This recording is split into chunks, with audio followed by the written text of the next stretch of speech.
Alright guys, we are going to dive into some picking stuff here, and if you're like me, when I was working on my picking early on, I had the most boring exercises ever. We're going to focus on inside and outside picking, but they just never sounded like music. So if you dig what we cover here in this video, it's all from my brand new course, the Melodic Picking Workout. You can check it out. We've got it 50% off for 2 more days, and it's just full of ideas, just like this one, that make practicing picking both inside and outside really, really fun. It's the biggest way to support the channel if you dig what we do here. And let's just go ahead and get on in to the lesson. So get your guitars, and let's get picking.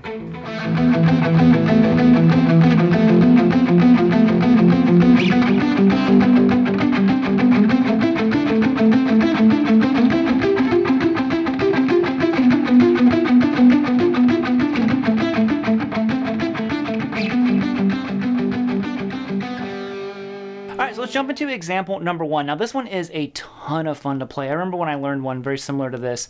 I played it for hours, and it made working on your picking fun, and that's what I liked about it.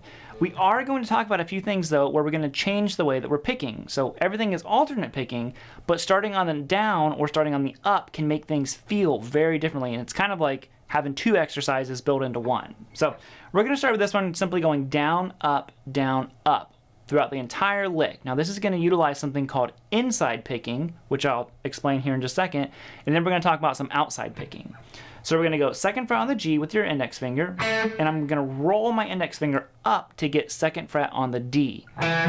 Now that 2nd fret D string note is a constant. We're going to be pedaling back and forth between the G and the D for the entire lick. So, okay, 2, 2. Now I'm going to go to 4th fret on the G, but that 2nd fret on the D stays the same. Reaching all the way up to 5th fret with your pinky on the G, then 2nd fret on the D. Okay? Always going back to that D.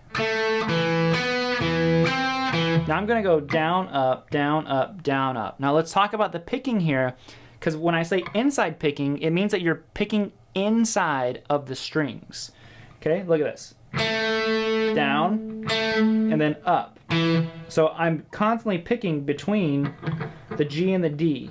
Okay, my pick is always between these 2 strings.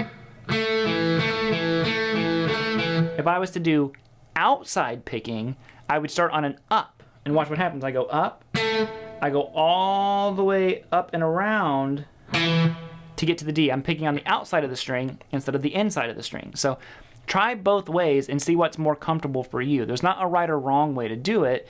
There's going to be one that works for you and the one that works for me. I like both. You know, I use these exercises to work on both as a guitarist. Okay? Now if we just did that, it sounds cool, but it could get a little bit boring. So what we do next is we change that D string note finally to 3rd fret on the D, and we repeat everything we did on the G. So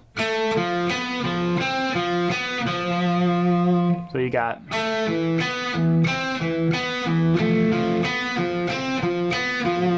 right there. And you can have either palm muting in there, you can have the notes very separated, you can have the notes bleed.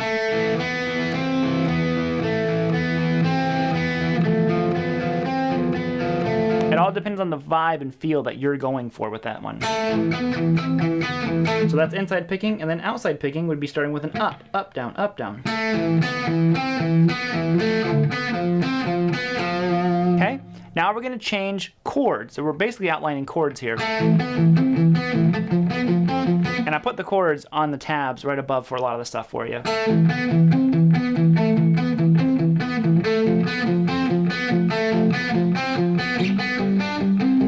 Okay? Now I'm going up to this G major. So we're going to go 4th fret on the G to 5th fret on the D. Now reach up with your pinky because we're changing the order a little bit here. We're going to go 7th fret on the G, back to 5th fret on the D, and then rolling our middle finger now, you're going to go 5 on the G to 5 on the D. Okay, so you have...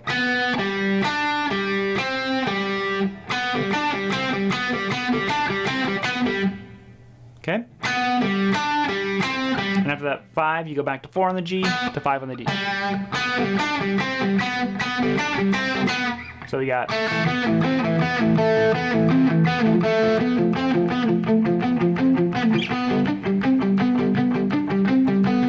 So the next one's going to be this A minor shape that we're doing. And we're always going from the G to the D, but it is another area you could mix up if you wanted to go D to G, again, creating a new exercise that you can do a lot with. So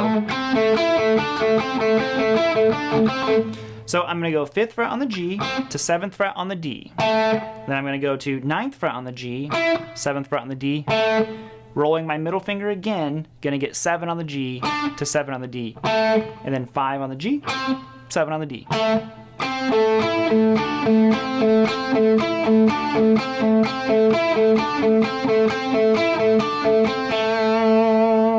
Okay, now we're going to change it again to major. Then we have a little trick thrown in there. But we're going to go 9th fret on the G to 10th fret on the D, 12 on the G, then you're going to go back to 10 on the D, rolling that middle finger again, 10 on the G, 10 on the D. So, and then you're going to go 9 on the G to 10 on the D.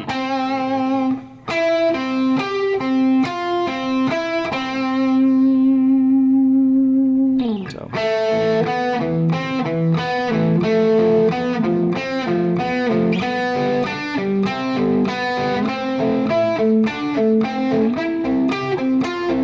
I'm doing each one once and it's tabbed out. You know, you do everything twice, but I was just doing it once so you could hear them all together, and it just sounds nice. That's the whole point of these, is that they sound musical, and it's a really good exercise for your left and right hand. Now the next one's a little bit more tricky. This is technically, we're outlining a B minor 7 flat 5, but that's not, outside from that, it just sounds cool, you know? You're gonna go 7 on the G to 9 on the D, 10 on the G to 9 on the D, and then 9 on the G to 9 on the D. And then back to 7, back to 9.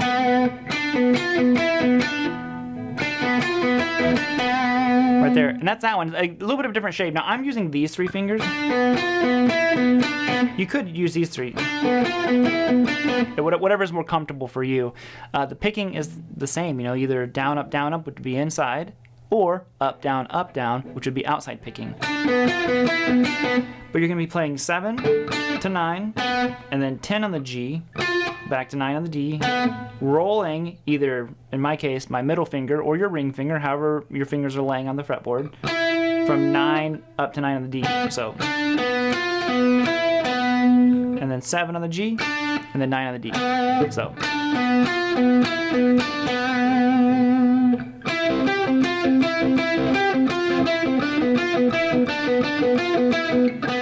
Moving back down to that same A minor one that we did before. So you're just going to be going 5 on the G, 7 on the D, 9 on the G, 7 on the D, 7, 7, 5, 7. So.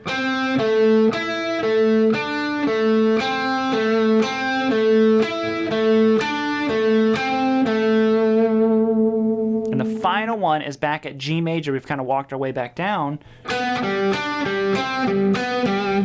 4 on the G, 5 on the D, 7 on the G, 5 on the D, 5 on the G, 5 on the D, back to 4 on the G.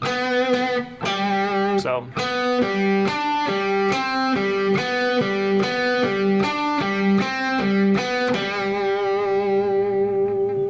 Now all together, real nice and slow, it would sound and look like this.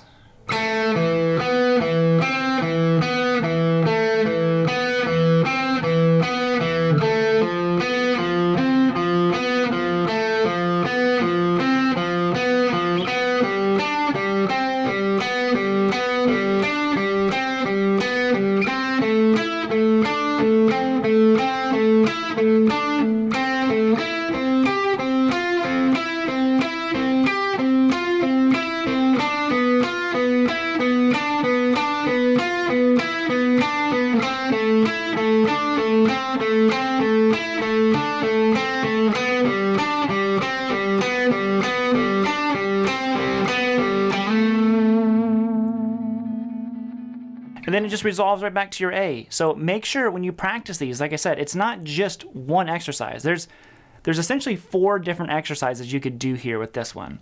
And what I mean by that is this. So we did down, up, okay? Just take one example, whatever one you did the best with. You know, if it was the first one, if it was the third one, fourth one, whatever was you felt your strongest one, try these 4 different ways of playing it. So down, up. Okay, that was just down, up, down, up, down, up. Now we're gonna flip around and we're gonna go up, down, up, down, up, down. Okay, there's example, exercise 2 essentially. Now we're gonna go from the D to the G. We've been going G to D the whole time, but now we're gonna go down, up, or up, down. 4 different examples. And notice how whenever you start on the lower string, when you start with a down pick, you're doing outside picking, and then when you start with the up, you're doing inside pick. It constantly switches. So there's a lot more you can get out of this if you practice this in as many different ways as possible.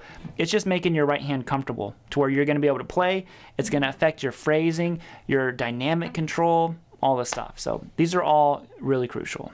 And I think that's it, guys. Thank you all so much for tuning in. I really do appreciate it. This is, again, just an area where me as a player, I kind of like suffered through the really boring chromatic exercises, and as I got a little bit older, I realized, oh, you can still work on all the same stuff that those chromatic exercises do, but it can be musical at the same time. So that's what these are. Check out the course if you would, and I'll see you all later. Bye, homies. End it bluesy.